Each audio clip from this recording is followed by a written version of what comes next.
Heart attack is the most devastating illness which can take life away in seconds. Approximately 15% of the young persons had heart attacks. Does the chest pain, do we call it, is it a signal of every heart attack? Every chest pain is not heart attack. Fastest treatment for ACS. Acute coronary syndrome, first and foremost important thing is to not delay the diagnosis. किसी को अगर heart attack आता है तो 30 दिन पे, 6 महीने पे और 1 साल पे डेथ होने की प्रोबेबिलिटी होती है. वेदर एंजियोप्लास्टी और bypass, which is best for the patient. College, job, everywhere the stress.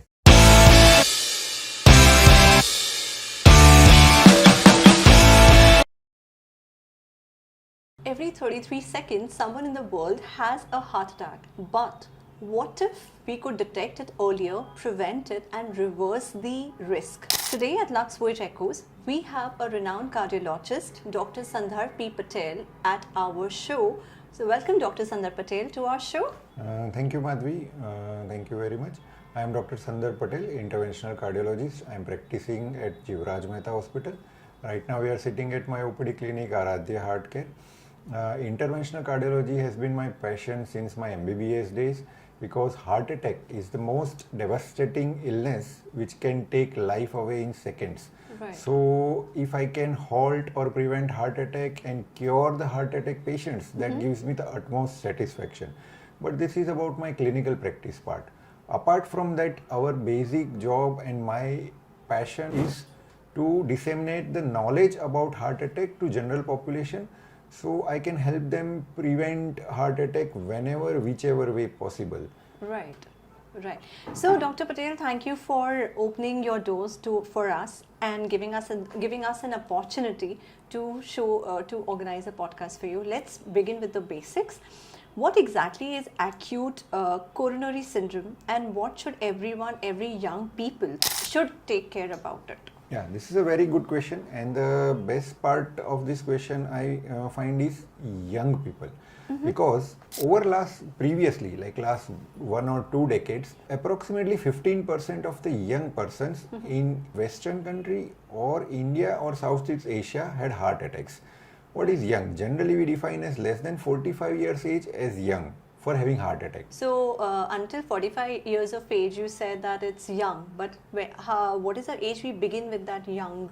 Anything below 45 is young. Generally there are certain disorders where cholesterol or what we call lipid या फिर जिसको चर्बी बोलते हैं, so उसके कुछ आनुवंशिक genetic diseases are there. Right. In that, patient may get heart attack as young as age of 10 years, 12 years. But if we put it aside, if there is no specific genetic disorder, Right. even apart from that, in say last 5 to 10 years, we have seen of getting heart attack to patients as young as 21 years, 24 years. Last month, I treated a patient, young patient with heart attack who was 27 years old. Right. He was very lucky that with my initial treatment, his clot dissolved in such a way that he didn't require angioplasty. Okay. We see not just below 45, like 40 years or 35, we see as young, early or as young as 25 years age patients also having heart attack nowadays. Right. And so what I was trying to say is that previously the statistics were around 15% for below 45 years of total number of heart attack patients. Right. But lately we have seen in certain study and data like government institutes and all, that percentage has been rising up to 20 to 25% also having young Right. heart attack. So that rise in percentage of young patient having heart attack is very alarming. Right. So, sir, I would like to clarify as per the audience in general, people, there is a misconception. So, does the chest pain, do we call it, is it a signal of every heart attack? So it is in one line if we say that every chest pain is not heart attack, Right. but chest pain could potentially be of heart attack, and no other disease which causes chest pain can be as lethal as heart attack. Okay. So whenever someone has chest pain, he should, or his first primary contact doctor should have it back of mind that this could be heart attack, because Right. chest pain can be due to muscle issues like chest wall muscles, or even in females breast muscle etc. can have chest pain.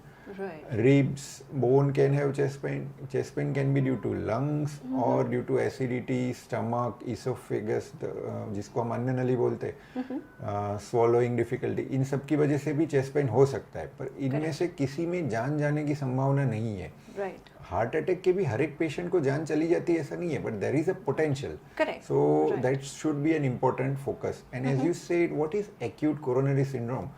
तो उसको simple language में, लोगों की language में heart attack बोलते हैं. Right. So every organ in body requires blood supply. Okay. Without that, nutrition doesn't go. So Correct. heart is a pump which pumps blood to all parts of body, but to function, for this pumping function, it also requires itself blood supply. Right. So there are three main blood vessels which provide blood supply to heart. Now for some or the other reason, like cholesterol deposition or blood clot formation, if those Right. arteries get blocked, these are the pipes which supply Right. blood to the heart, if they get Correct. blocked, they get clogged, then the muscles which they supply, their blood supply is interrupted. Correct. And those muscles, in simple language, starts dying. They don't immediately die, but they starts dying. They may die within 10 minutes or they may die within 6 hours or 12 hours. So that dying of heart muscles, it gives intense pain signal. Body has a mechanism Right. that depending on the vitality of the organ, when it gets affected, they give the signal. So the affection of heart muscles gives the pain. That Right. starting of pain indicates that heart attack has started. So why do we call it a syndrome, not just a heart attack? Why do we specifically call that? Yeah. So acute coronary syndrome, the word syndrome is there, it's a medical terminology. Right. For laymen, common people, we simply define it as heart attack, but it has various aspects. Like acute coronary syndrome has mainly three aspects. There is one is unstable angina, second is non-ST elevation MI, and third is ST elevation MI. So ST elevation MI is one of the worst. In simple language, this is a massive heart attack, where in basic tool to know there is heart problem is ECG, electrocardiogram, छाती की पट्टी जो बोलते हैं वो. हाँ जी. So in that ECG there are ST elevation, that means massive or major heart attack. Then second is NST-MI, that is non-ST elevation MI, where there are no elevations, but in our language we call it ST depression. So if with ST depression there is one blood report, we call it troponin. If it is abnormal, then that is called minor heart attack. So that is second aspect of the syndrome. Right. And third aspect is unstable angina, where ECG minor abnormality is there, but troponin is normal. But still, we as a clinician get an idea that this patient has potential blockage, but it has still not developed even minor attack. So it's a good candidate where even before attack has happened, we can act. So Right. basically these three types of diseases are included in acute coronary syndrome. Understood. So, sir, what are those the early signs which generally people tend to ignore for the blockages? So generally in our textbooks and in our knowledge and in our guidelines, there are potentially 4 symptoms which could be related to heart and could be related to developing blockage in the heart vessel. Right. First and foremost and main is chest pain, छाती में दर्द होना. Other is breathlessness, सांस फूलना. Right. Third is fatigue, मतलब दर्द भी नहीं होता, सांस भी नहीं फूलती, पर थक जाता हूँ. एंड फोर्थ इज पाल्पिटेशन, मतलब धड़कन फास्ट चल रही है या धड़कन फील हो रही हो. So chest pain, breathlessness, fatigue and palpitation, all 4 symptoms could be early sign of developing blockage. So what generally happens that if a person is working somewhere in his job or has a habit of doing exercise, so previously he normally or easily can do 1 hour of exercise or do his daily job or walking, this that.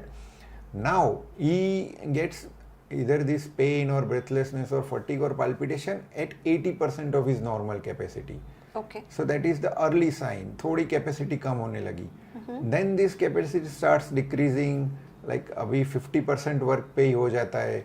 And then in later stages, if those early signs are ignored, then कि ये room से उठ के बाहर जाता हूँ तो भी सांस चढ़ जाती है, भारीपन feel होता है. So these are the early signs of that there is some problem in the heart, some blockage is developing.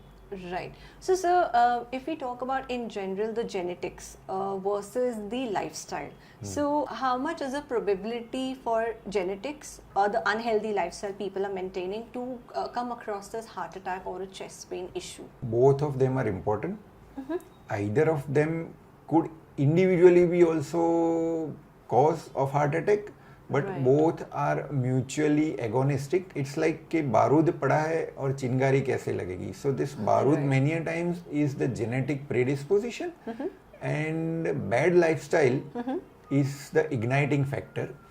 Proportion varies in individual persons. Many a times what we get is like that. I just mentioned last month I did treat a 27-year gentleman. Right. He didn't have any like heart attack has risk factors Right. like blood pressure, diabetes, smoking, tobacco, usage of lifestyle. So smoking, tobacco is a lifestyle problem. Alcohol. Alcohol in certain type of heart disease, it is also a risk factor. Sedentary lifestyle, lack of physical activity, and bad dietary habits, all these are risk factors, but that gentleman didn't have any risk factor. So what would have caused at 27 years? So most likely his genetic risk was very strong. He had history of heart attack to his father and uncle at a very young age, below 45 years. So in certain patients, genetics is the only factor. In certain patients, genetics would always be in the background, but bad lifestyle is a culprit factor. But many a times in younger patients where other factors have not had enough time to act, in those genetic is the main factor which is culprit. Culprit. Right. So, sir, if we have to talk about the fastest treatment for ACS. Acute coronary syndrome, first and foremost important thing is to not delay the diagnosis. So whenever there is a chest pain which is not relieved within certain time limit or by certain जिसको बोलते हैं ना घरेलू उपचार वगैरह से, immediately contact your doctor. May it be general practitioner or physician, or best if you go to the cardiologist. We do the ECG and echo and the blood report troponin. We just diagnose that this guy has or the lady has acute coronary syndrome. First and foremost we do is we give him blood thinning agents, tablets. We call it loading of antiplatelet medicine. So normally the dose is 75 milligram. So we initially give 300 milligram of two blood thinning agents and atorvastatin. It is a cholesterol lowering drug, but there have been massive large data that giving high dose of statin at the start of acute coronary syndrome, at the start of heart attack, helps very much in reducing the 30-day mortality. Like किसी को अगर heart attack आता है तो 30 दिन पे, 6 महीने पे और 1 साल पे डेथ होने की प्रोबेबिलिटी होती है. तो ये जो लोडिंग होता है वो प्रोबेबिलिटी को बहुत कम कर देता है. First and foremost is that tablets, then we give blood thinning injections. So ये 3-4 चीज़ अगर दे दिया तो भी हार्ट अटैक हॉल्ट हो सकता है, उसका प्रोग्रेस स्लो हो सकता है और आगे की जो ट्रीटमेंट है उसके लिए बढ़िया से बेस क्रिएट होता है. Correct. This is again a very good question. Like we say, time is heart and time is brain. So time is the foremost important thing. सब acute coronary syndrome में जल्दी से जल्दी निदान यानी डायग्नोस होना ये सबसे इम्पोर्टेंट चीज़ है. So time should not be wasted. अगर कोई भी चेस्ट पेन है जो थोड़ी देर में रिलीव नहीं हो रहा है या घरेलू उपचार से रिलीव नहीं हो रहा है, immediately contact your physician or best is cardiologist. Now when we see that it is acute coronary syndrome, we give loading antiplatelet, मतलब खून पतला करने की गोली का हेवी डोज देते, कोलेस्ट्रॉल लोअरिंग ड्रग का भी हेवी डोज देते, प्लस खून पतला करने का इंजेक्शन लाइक हिपेरिन या Clexane. We give intravenous dosage of those injections. What they do is they make the base for our further action like angiography, angioplasty or bypass, as well as by giving this loading treatment, 30 days, 6 months and 1 year outcome improves. Death होने की जो संभावना है उसको ये कम करता है, and also जो अपने एंजियोप्लास्टी बाईपास करते उसका रिस्पॉन्स जो मिलना चाहिए उसको ये बेस्ट बनाता है. And what these drugs do is that they prevent further clot formation inside heart vessel, as well as they at times dissolve some of the clot. Right. So, sir, for example, post these diagnoses in case, how do you make that decision that this person's stunt is sufficient for this person? Because bypass, I guess, is more risky compared to the stunt. So, how do you differentiate from the ECG report or echo which you do? Yeah. So whenever the patient has a chest pain and we suspect that acute coronary syndrome, so basic ECG, echo, blood reports, they give us the confirmation of diagnosis. Right. Then we now need to know, we clinically know that blockage is there. Right. And 95% of time we are correct. We can say from all this investigation that among the 3 vessels, whether LAD is blocked, circumflex is blocked or RCA is blocked. Right. So we need to confirm it, and best and only way to confirm in a heart attack patient is angiography. Right. Angiography is the diagnostic test. Just a diagnostic test, निदान है. It is not a treatment. Many times हम patient को बोलते हैं, relative को बोलते हैं angiography करना है, तो वो घबरा जाते हैं कि ये ऑपरेशन हमें नहीं करवाना है. Just today in the morning it happened like that. So then we patiently explain them. So angiography is just a diagnostic test where we put a pipe inside the hand or in the groin which goes to heart. We give a dye and see it on the X-ray cine images, right, which vessel is blocked. Blocked, correct. So that is the diagnosis, that 1, 2 or more vessels are blocked. Then there are like when you said why we call it a syndrome, then I said there are 3 parts. Right. So like blockage has so many characteristics: how long, how the artery is wavy or not, only cholesterol is there or calcium is also there, multiple blockage is there, along with multiple blockage heart pumping is less or not. So there are multiple criteria. There are various scoring systems which help us in defining how critical and which type of blockage. One famous scoring system is syntax score. Okay. Where if score is below 23 up to 32 or up beyond 32 and 45 or something. So if higher is the score, then it is a suitable case for bypass. If middle level is there, both options are there, and if score is lower, and then we can treat it by angioplasty. Right. But again, whether angioplasty or bypass, which is best for the patient, it is a multifactorial decision making. Sometimes I as a cardiologist in emergency decide it, and sometimes we do heart team approach, like me as a cardiologist, cardiac surgeon who does the bypass, and cardiac anesthetist. We all sit together, discuss the case, call the relatives, discuss with them, and decide it as a heart team approach. Even there is a lot of people feel that women cannot have a heart attack. So how do you address this? And in case if a women or a male is undergoing a stunt process, what is the prevention and taken care things we have to work on? Let me address the second part first. Generally, our conventional knowledge has been, which is very true also in our learning, that women who are menstruating, like before menopause, the hormones which are involved in this cycle, menstrual cycle, they offer certain degree of protection to women from heart attack, which stands true today also. Right. But as I said, below 45 years, heart attacks are increasing a lot. They are more increasing men. Correct. But women also nowadays we see more often below 45 years age or before they are approaching menopause, who are having heart attack and heart blockages compared to what we used to see previously. Right. So if we see 10 young heart attack patients, then 2-3 women are there among them also. And previously that percentage was much low. Whoever had young heart attack, majority of them were men. Now women are entering that bad club also. So it is not like that ki women nowadays can't have young age heart attacks. So any chest pain in women also has to be considered a heart problem. And particularly the 4 symptoms previously I said could be due to heart. So again, chest pain could be of different type in male or female. Right. Someone would have central pain, someone would have pain just over the heart, which is in the left side of the central part. Left shoulder, left arm, left forearm, medial aspect of left forearm, that pain could be due to heart. Up to right shoulder could be due to heart. Right arm is not generally due to heart. Right. Front of the chest, back of the chest, jaws pain or could be due to heart. In particular in female women, they feel a choking sensation in the throat or the jaw pain.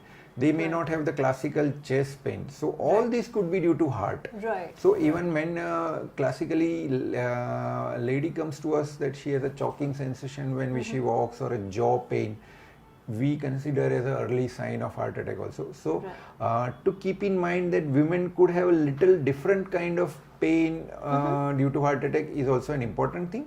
Right. And aftercare. So once we have diagnosed ACS, angiography is done, angioplasty is done. Good thing about angioplasty is that recovery is speedier in terms of that chest wall has not been opened. So 1-2 month rest like that is required in bypass is not there. If we have done it from groin, then we make the patient move next day in our ICU or wards. If we have done from hand, we allow the movement on same evening or next day early morning. Right. So 1 or 2 days when patient is in ICU, we allow them to do gradual mobilization, chair sitting, going to the bathroom, etc. Right. And then generally after discharge, I have a standard protocol of calling my heart attack patients at 7 days, then 1 month, then 3 months or so. Right. So till first follow-up, we ask them to take overall rest, but not bedridden. Right. Allowed to go to washroom and moving from one room to other room. At first follow-up, we do the basic assessment like repeat ECG, echo, blood test if necessary, some treatment changes, and then allow them to resume their routine activity gradually, like morning, evening walks, and resuming the job. Depending on severity of heart attack. If someone had very severe heart attack and pumping was less or pumping is still less at follow-up, the resumption of activity is little gradual. धीरे धीरे job या तो चलना शुरू करना है. So heart attack के बाद स्टेंट रखने के बाद कैसे एक्टिविटी जॉब वगैरह रिज्यूम करना है वो individual case to case vary करता है, पर कंपेयर टू बाईपास काफ़ी early resumption of normal activity होता है. And by the first month follow-up, generally I allow my patients to do travel by car or train or even air flights, etc. Everything is allowed, and beyond certain time period they do all sports activity and everything. 1 or 2 of my patients are doctors. So 1 or 2 doctor friends who have undergone angioplasty by me in less than 1 year duration. We play twice a week 1 hour of pickleball, which is quite a good high intensity exercise. So after angioplasty you can enjoy all your normal activities and high intensity sports also. Understood. So just to add on the question, as you stated about for women, that as you address, even these days women are facing the heart attack. So is it because of the lifestyle, or is it because of the lifestyle in terms of work pressure, because a lot of women are working professional, or is it because they are now, even women are into alcohol, smoke, partying late until early morning? Is it because of that one of the cause? Genetic, of course genetic is something, it goes by default, but which you cannot change. Which we cannot change, precisely. So when it's come to, apart from this, what is the main reason that women these days, which never used to happen, but these days women are facing this issue of a heart attack? So in our previous few questions, I explained that there are certain risk factors for heart attack. So those are very commonly or since old days known conventional risk factors like blood pressure and diabetes and habits, bad habits like smoking, tobacco and all. So apart from that, we are observing that certain unconventional or newer risk factors are there. One of the major risk factors is stress. Correct. Like in your or my childhood, what stress we had during school days. I used to play after my school at 5 p.m. I used to play for 2-3 hours, study for 2 hours. Next day comes, again go to school. Right. If you see our children, my children, or the younger generation of schooling, lot of stress in the school days, teenage, and then again in college, job, everywhere the stress which previous generation has faced, compared to that stress has increased. What stress does? Any kind of stress, physical work pressure and mental stress, particularly of job, of reaching the targets. In college people also there are certain type of stress. Everybody wants to become popular, right? FOMO is there, fear of missing out, whether it is Garba or smartwatch or mobile or this or that. All these are kind of stress. They shrink the blood vessels. Stress inside blood vessel increases. So then this cholesterol lipid deposition increases. So stress is a major factor. Pollution is a major factor. All this is not proven in large studies. You cannot ethically expose certain person to certain stress and pesticide pollution and compare them to others who do not have faced that. So, but there are observational studies which say that stress is a major factor, pollution, pesticides, and lifestyle is also important. Previously, maybe women were not having so much of bad habit like smoking. Then post-COVID, we have seen increase in number of heart attack. In peak COVID times, we saw that whoever had severe COVID, they had a higher chance of heart attack. And after vaccine also we used to see in certain patients clotting inside vessels. So I'm not someone to say that COVID and vaccine are causable. Right. We have just observed. Right. So there were studies in government institute, one of the largest government institute is in Ahmedabad. They had studied all the young heart attack patients and what data they got, irrespective of whether the young men or women. What they observed was that bad lifestyle was a culprit. Bad lifestyle like staying awake till late night, less sleep hours, waking early. Then they had even observed the dietary variations. Like even if I'm taking good diet, but my timing is wrong, then that is also one of the risk factor. Like if 12 noon or 8 p.m. earlier dinner and all. So if my lunch is late, dinner is delayed, that is a factor. And of course, fatty, oily food, fast food, junk food, those are the factors. So earlier heart attack in women has all these factors also, including bad lifestyle. So this actually goes to our viewers. So thank you so much for sharing this beautiful insight which is fruitful. So to our viewers, you really need to implement Aaj Mein Raho, Aaj Mein Jiyo so that you can live healthy. So thank you Dr. Patel for our episode 1, that is acute coronary syndrome. Now stay tuned for our next episode.